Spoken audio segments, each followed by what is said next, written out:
Hello to another short story. Today, it's a story that feels very much like a typical weird fiction story, yet it isn't a typical weird fiction story. Actually, it's not a weird fiction story at all, but it feels like one.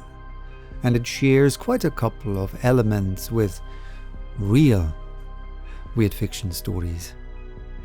And the interesting bit about this story is not only that it feels like a weird fiction story without actually being one, it's also that it feels like a typical Hector Hugh Munro story, a typical Saki story, and yet it isn't. It shares a couple of the hallmarks, but on the one hand side, it feels very different. It's a more somber story.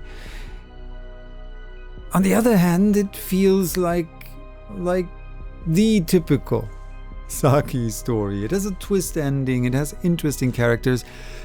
Let me know what you think of this story, what you make out of it, down in the comments. Here is Music on the Hill by Hector Hugh, Saki, Munro.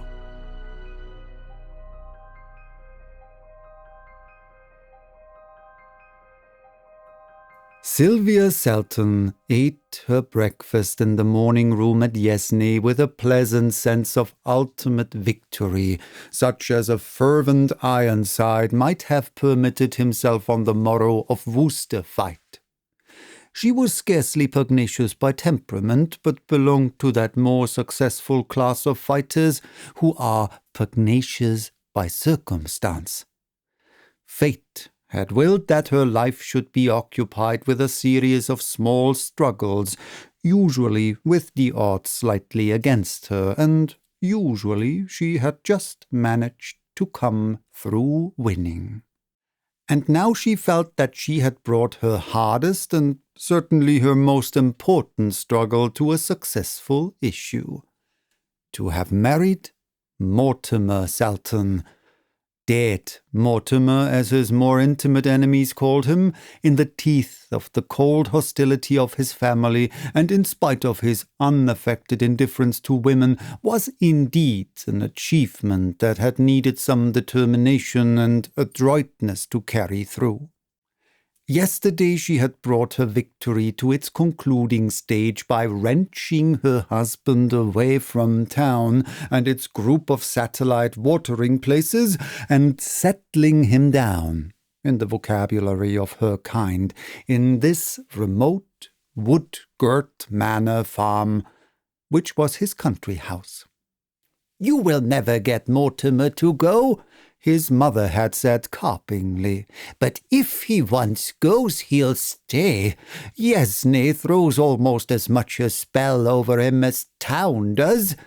One can understand what holds him to town, but Yesney," and the dowager had shrugged her shoulders.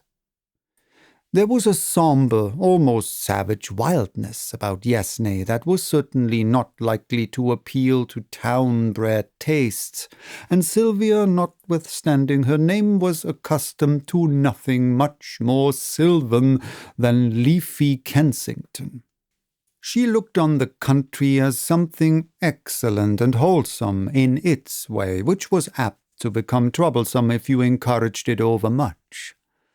Distrust of town life had been a new thing with her, born of her marriage with Mortimer, and she had watched with satisfaction the gradual fading of what she called the German street look in his eyes as the woods and heather of Yesney had closed in on them yesternight.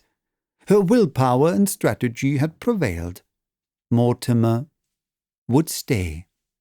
Outside the morning-room windows was a triangular slope of turf, which the indulgent might call a lawn, and beyond its low hedge of neglected fuchsia bushes a steeper slope of heather and bracken dropped down into cavernous combs overgrown with oak and yew.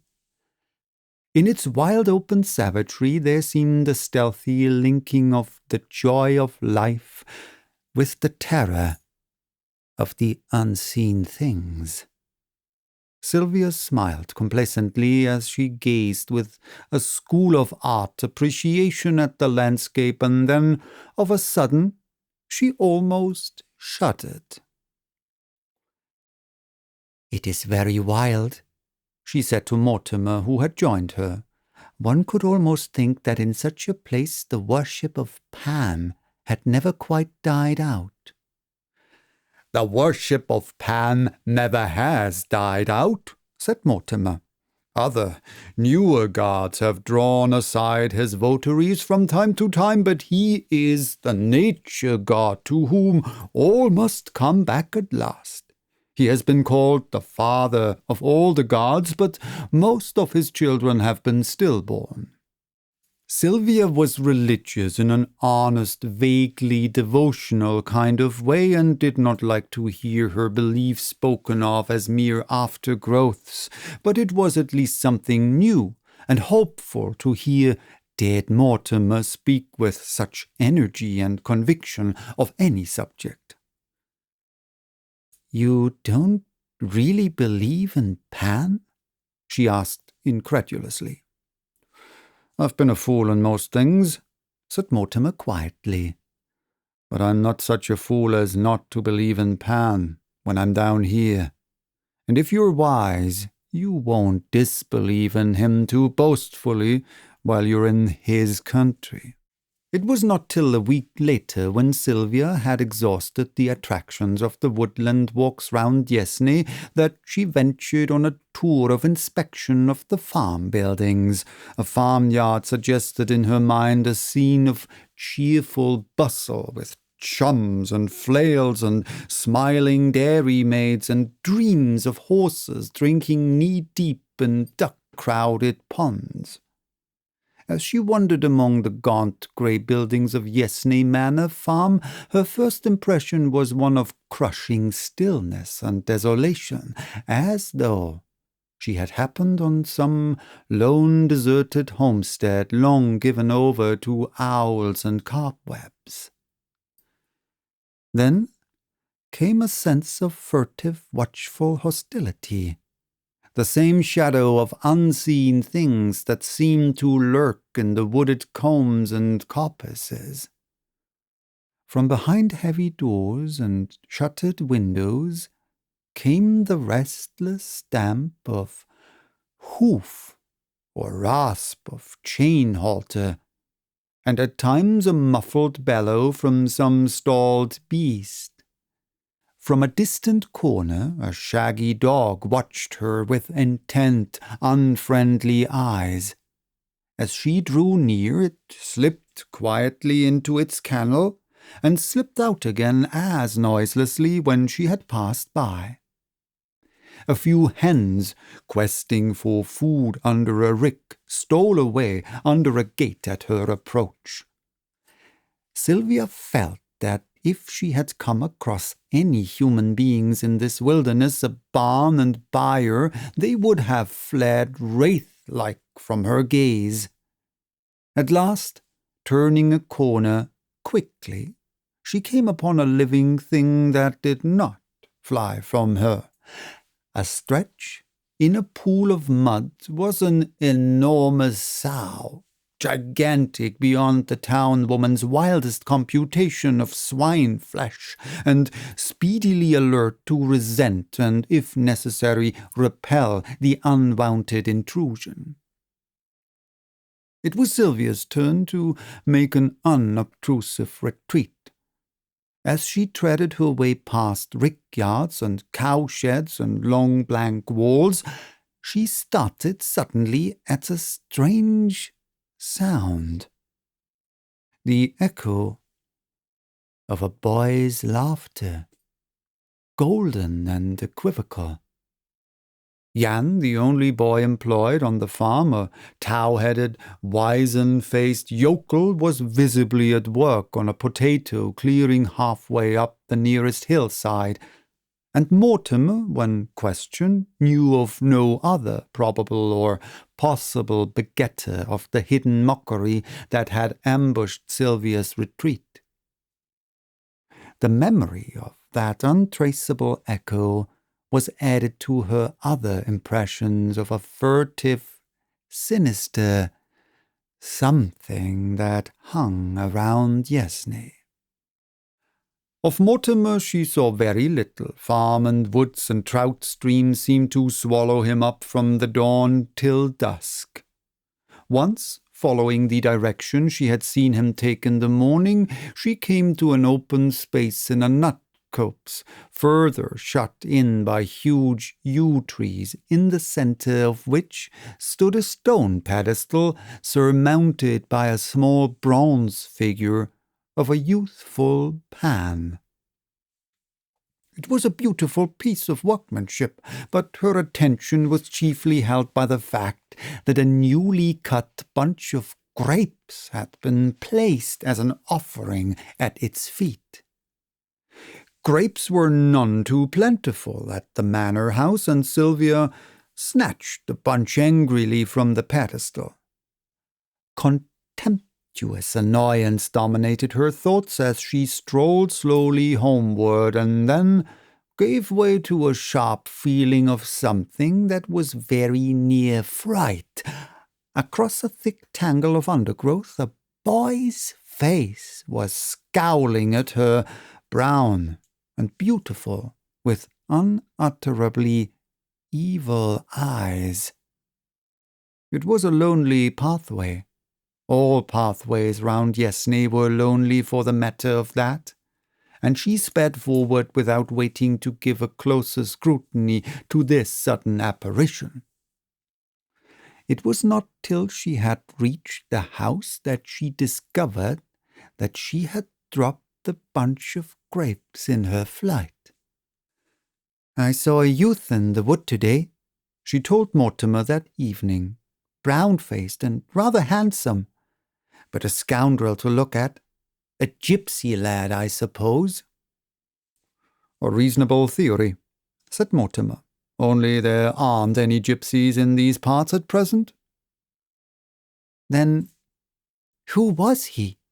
asked Sylvia, and as Mortimer appeared to have no theory on his own, she passed on to recount her finding of the votive offering. "I suppose it was your doing," she observed. "It's a harmless piece of lunacy, but people would think you dreadfully silly if they knew of it." "Did you meddle with it in any way?" asked Mortimer. I threw the grapes away. It seemed so silly," said Sylvia, watching Mortimer's impassive face for a sign of annoyance. "I don't think you were wise to do that," he said reflectively. "I've heard it said that the wood gods are rather horrible to those who molest them." "Horrible perhaps to those that believe in them, but you see, I don't," retorted Sylvia.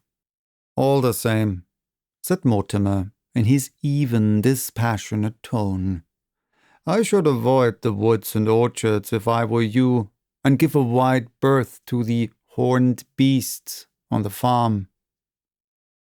It was all nonsense, of course, but in that lonely wood-girt spot nonsense seemed able to rear a bastard brood of uneasiness.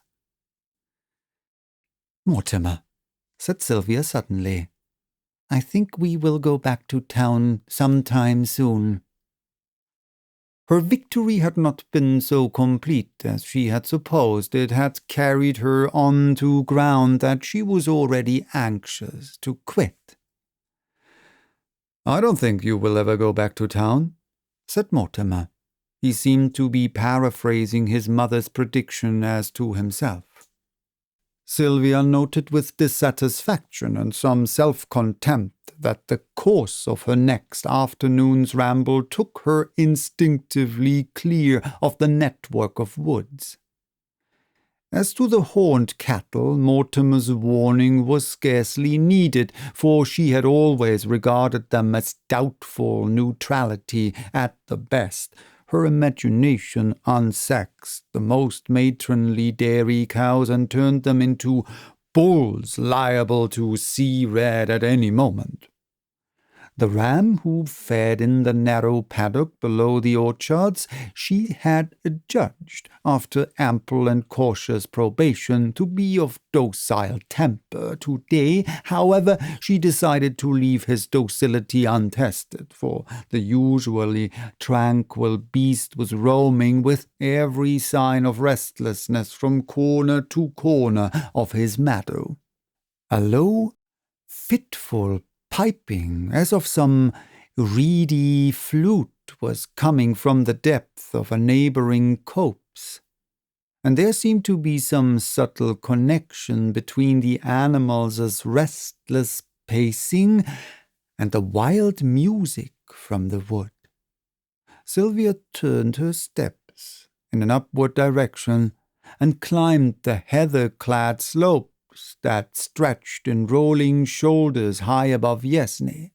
She had left the piping notes behind her, but across the wooded combs at her feet the wind brought another kind of music, the straining bay of hounds in full chase. Yesney was just on the outskirts of the Devon and Somerset country, and the hunted deer sometimes came that way.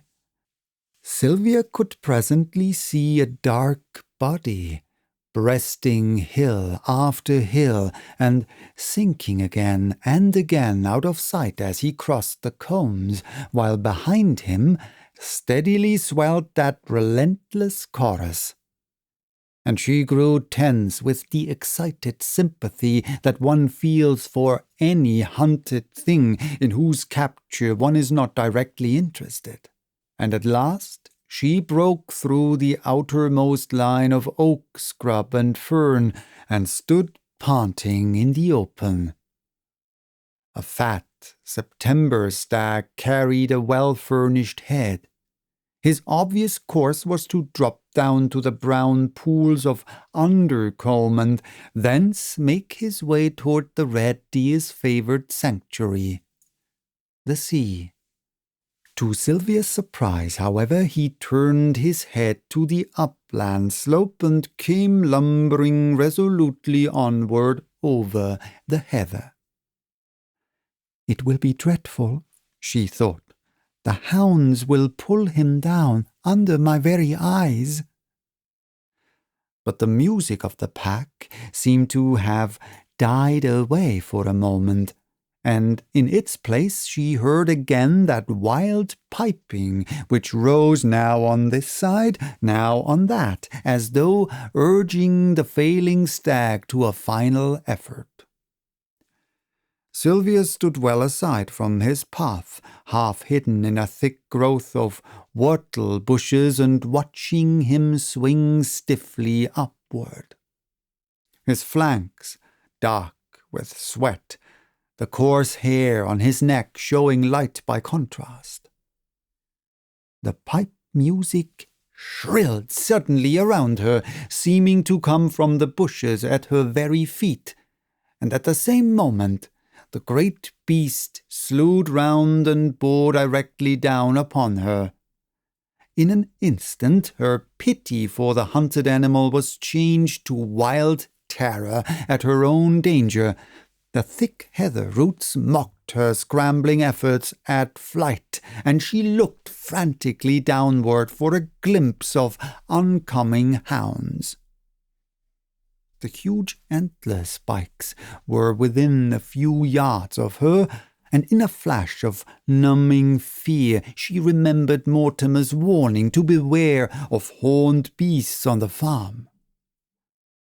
And then, with a quick throb of joy, she saw that she was not alone. A human figure stood a few paces aside, knee-deep in the wattle bushes.